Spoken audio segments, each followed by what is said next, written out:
అందరికీ నమస్కారం. నిన్న జరిగినటువంటి రాప్తాడు నియోజకవర్గంలో చెన్నై కొత్తపల్లి మండలంలో చలో నేమద్దల అనే నిరసన కార్యక్రమం అనే ఒక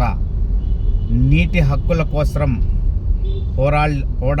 పోరాడాల్సిన అవసరం భవిష్యత్తులో మనకి వచ్చే అవకాశాలు ఉన్న సందర్భంలో నీటి కోసం పోరాడాల్సిన అవసరం, ఇలాగే మనం వదిలేస్తే నీటి కోసం పోరాడాల్సిన అవసరం భవిష్యత్తులో మనకు వస్తుందని ముందుగా పసిగట్టి ప్రకాష్ రెడ్డి అనే వ్యక్తి ఈరోజు ఈ కార్యక్రమాన్ని చేయడం జరిగింది.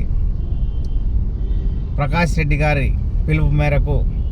రాప్తాడు నియోజకవర్గ ప్రజలు బ్రహ్మరథం పట్టి ఈ సభని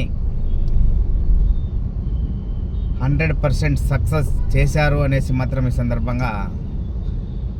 తెలియజేసుకోవడం జరుగుతూ ఉంది. నీటి హక్కులని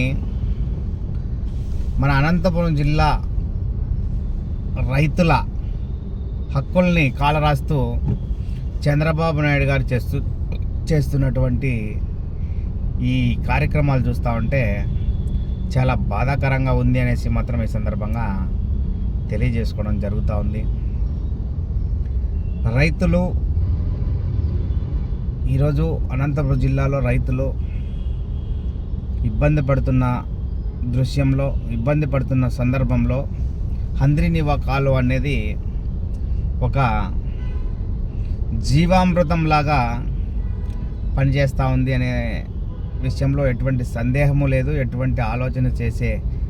పని కూడా లేదు అనేసి మాత్రం ఈ సందర్భంగా తెలియజేస్తూ, అలాంటి జీవం పోసే ఒక హంద్రీనివా పథకాన్ని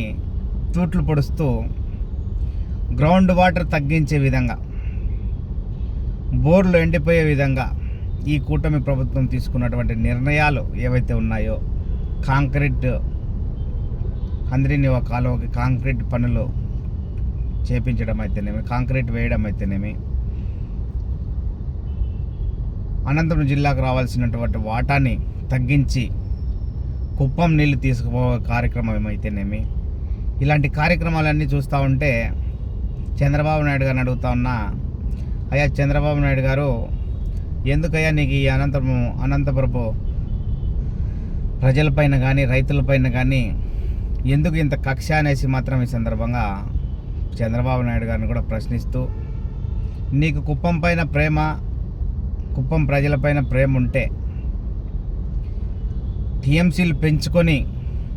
నీళ్ళు తీసుకెళ్ళు, అంతేకాని ఇక్కడికి నీళ్ళు ఇస్తున్న వాళ్ళకి ఇబ్బంది పెట్టి నువ్వు అక్కడ నీళ్ళు తీసుకుపోయినంత మాత్రాన నువ్వేదో సాధించి నువ్వేదో పొడి చేసినట్లు కాదు అనేసి మాత్రం ఈ సందర్భంగా చంద్రబాబు నాయుడు గారు కూడా తెలియజేస్తూ సెలవు తీసుకుంటున్నాను.